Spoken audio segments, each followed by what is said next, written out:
Bismillahirrahmanirrahim. Assalamualaikum warahmatullahi wabarakatuh.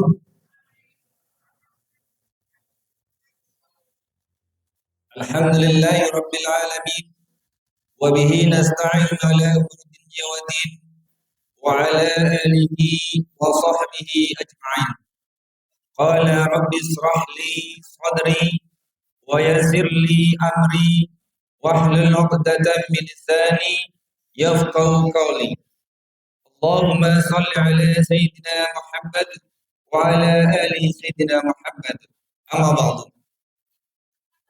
Yang saya hormati Ketua DKM Masjid Ar-Rahmah, Bapak Haji Wawan Suasono dan jajarannya. Yang saya hormati Bapak Ibu semuanya jamaah salat Isya dan salat tarawih Masjid Ar-Rahmah. Marilah kita memanjatkan puji syukur kehadirat Allah Subhanahu wa taala di mana di malam yang ketujuh bulan Ramadan pada tahun ini kita masih diberikan kesempatan, masih diberikan umur panjang sehingga bisa melaksanakan ibadah puasa. Mudah-mudahan ibadah kita diterima sama Allah Subhanahu wa taala sehingga kita mendapatkan jannah, mendapatkan ampunan dari Allah Subhanahu wa taala. Bapak Ibu yang saya muliakan dan saya hormati, setiap kita manusia mempunyai persoalan. Setiap kita mempunyai masalah. Betul nggak Bapak Ibu semuanya? Adakah di tempat ini, di masjid ini, yang tidak punya masalah? Ternyata tidak ada yang mengangkat tangan. Dan masing-masing kita mencari solusi dari setiap masalah itu. Kemana kita mencari solusi? Banyak orang mencari solusi jalan yang salah. Banyak juga yang mencari jalan yang benar. Sebuah kisah yang mungkin sering terdengar, tapi kisah ini sangat masyhur. Dikala itu pada zaman dahulu, Syekh Hasan Al-Basri, seorang ulama besar pada zamannya, ketika sedang mengadakan taklim seperti ini, pengajian, datanglah seseorang mengadu kepada beliau. Apa yang diadukan kepada beliau? Ini mungkin yang mengadu seorang kepala desa atau kepala suku zaman itu, sebuah kampung. Ya Syekh, saya mau mengadukan nih, apa solusi dari permasalahan yang saya hadapi? Apa permasalahannya? Di kampung saya sudah paceklik, gagal tanam, otomatis gagal panen. Gimana mau panen kalau nggak menanam? Hujan tidak turun. Berapa bulan ini hujan tidak turun sehingga tanah-tanah kita pecah dan kering. Apapun nggak bisa ditanam. Kami minta petunjuk dari permasalahan ini. Jadi datangnya ke seorang syekh. Yang berikutnya datang lagi. Ya Syekh, dalam kehidupan saya selalu miskin.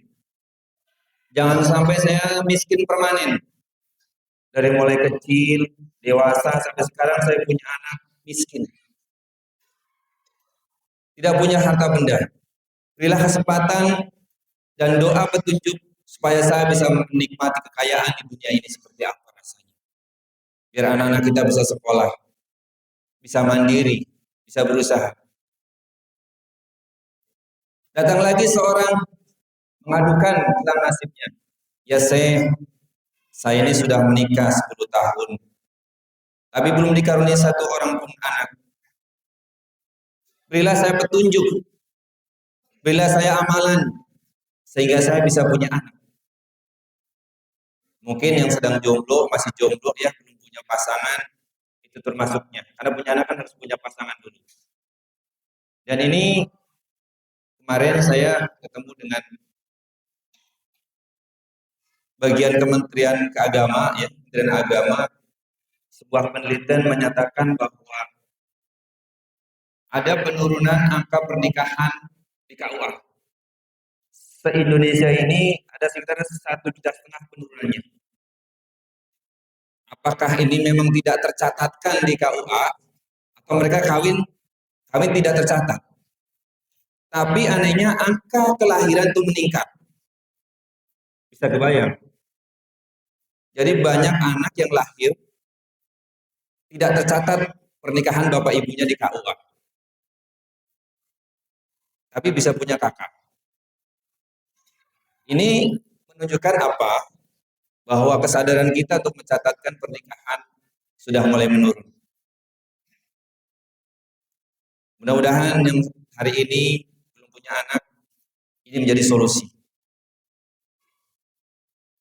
Akhirnya muridnya bertanya, ya Syekh, ada 3 orang datang dengan permasalahan berbeda. Apa jawaban Anda? Kata saya ini, saya menjawab yang pertama datang, pulanglah ke rumahmu, pulanglah ke kampungmu, ajak masyarakat di kampungmu untuk memohon ampun kepada Allah, beristighfar. Yang kedua juga jawabannya sama. Pulanglah ke rumahmu, ajak anak istrimu memohon ampun kepada Allah, beristighfar. Yang ketiga yang mengadukan tentang nasibnya tidak punya anak. Kata saya, pulanglah dan ajak istrimu untuk memohon ampun kepada Allah. Kaget muridnya. Loh, permasalahan begitu banyak, begitu rumit, tapi saya cuma ngasih solusi cuma satu, yaitu mohon ampun sama Allah Subhanahu wa Ta'ala. Kata saya, tidakkah kamu tahu Allah telah memberikan solusi itu? Jadi kalau orang soleh, Bapak Ibu semuanya, memberikan jawaban, karena yang bisa merubah nasib kita, yang bisa merubah kehidupan kita hanya Allah Subhanahu wa Ta'ala.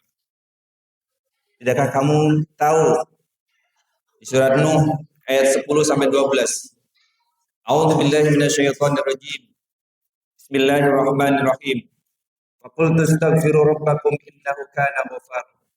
Yursilis samaa'a 'alaikum midrara wa yumdidkum bi amwal wa banin wa yaj'al lakum jannati wa yaj'al lakum anhar.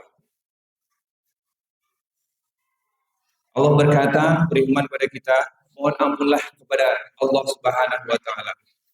Allah akan menurunkan hujan dari langit, sehingga kebun-kebun kalian akan tumbuh kembali, tanah kalian akan terisi air, sungai-sungai kalian akan terisi air, sawah-sawah kalian, ladang kalian akan terisi air, sehingga akan tumbuh tumbuhan di situ.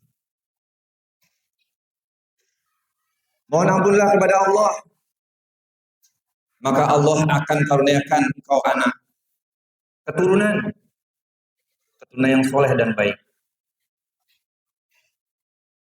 Pulanglah, tadi kata syekhnya, mohon ampunlah kepada Allah, maka Allah akan kayakan dirimu, akan dikaruniakan rezeki yang halal, yang berkah, yang baik, yang banyak.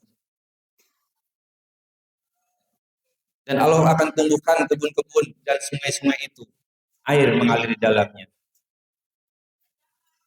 Jadi ternyata sederhana sekali solusi dari Allah Subhanahu wa Ta'ala ketika kita mempunyai masalah, ketika kita mempunyai sesuatu yang belum kita dapatkan ketika kita mohon kepada Allah. Mungkinkah kita belum beristighfar kepada Allah? Istighfar dengan cara bagaimana? Mohon ampun. Diajarkan. Bisa dengan astagfirullah. Astagfirullahaladzim. Lebih panjang lagi. Astagfirullahaladzim. Alladzi la ilaha illa huwal hayyul qayyum wa atubu ilaih. Atau dengan syahidul istighfar. Allahumma anta rabbi la ilaha illa anta khalaqtani wa ana 'abduka wa ana 'ala ahdika wa wa'dika mastata'tu a'udzu bika min syarri ma sana'tu abu laka bi ni'matika 'alayya wa abu laka bi dhanbi waghfirli fa innahu la yaghfiru dzunuba illa anta. Tinggal pilih. Bapak Ibu semuanya yang dimuliakan Allah Subhanahu wa Ta'ala. Ketika Allah sudah memberikan kita ampunan, apapun yang kita minta, insya Allah kita kasih. Ibarat kata ketika kita melihat anak-anak kita, melihat teman kita, tetangga kita, ketika mereka tidak pernah berbuat salah sama kita, tidak ada hutang yang dia tanggung, di masyarakat baik, ketika dia butuh pertolongan, kita pasti mudah untuk menolongnya. Tapi ketika punya teman, punya anak, punya saudara, siapapun dia, ternyata banyak ulah, tentunya kita akan sungkan untuk memberikan pertolongan. Itu ibarat kata kita ketika memohon kepada Allah. Ketika kita sudah bersih hati kita, bersih diri kita, tidak mempunyai dosa, maka Allah akan kabulkan semua permohonan kita. Permohonan terbaik adalah permohonan yang Bapak Ibu semua mengerti apa yang Bapak Ibu minta. Permohonan untuk diri kita, untuk keluarga kita, untuk kehidupan dunia maupun akhirat. Bapak Ibu semuanya, ayolah memohon ampun kepada Allah Subhanahu wa taala. Mudah-mudahan kisah ini menjadi petunjuk, menjadi contoh buat kita semuanya. Karena alhamdulillah ada beberapa orang yang bercerita kepada saya setelah mengamalkan ayat ini, bercerita dan datang kepada saya, alhamdulillah. Terima kasih Ustaz. Setelah saya mendengarkan dan saya lakukan istighfar 7 tahun saya tidak punya anak, alhamdulillah sekarang punya anak. Bahkan saya terancam diceraikan suami saya karena tidak punya anak. Alhamdulillah setelah amalkan doa itu saya punya. Mudah-mudahan ini menjadi petunjuk buat kita. Ya. Kita baca surat Al-Fatihah, mudah-mudahan kita bisa selesai sampai akhir Ramadan dan Allah selesaikan semua permasalahan kita. Amin. Al-Fatihah. A'udzu billahi minasyaitonir rajim. Bismillahirrahmanirrahim. Alhamdulillahi rabbil alamin. Ar-Rahmanir Rahim. Maliki yaumiddin. Iyyaka na'budu wa iyyaka nasta'in. Ihdinas siratal mustaqim. Siratal ladzina an'amta 'alaihim ghairil maghdubi 'alaihim waladdallin. Mohon maaf atas segala kekurangan. Billahi taufik wal hidayah. Assalamualaikum warahmatullahi wabarakatuh.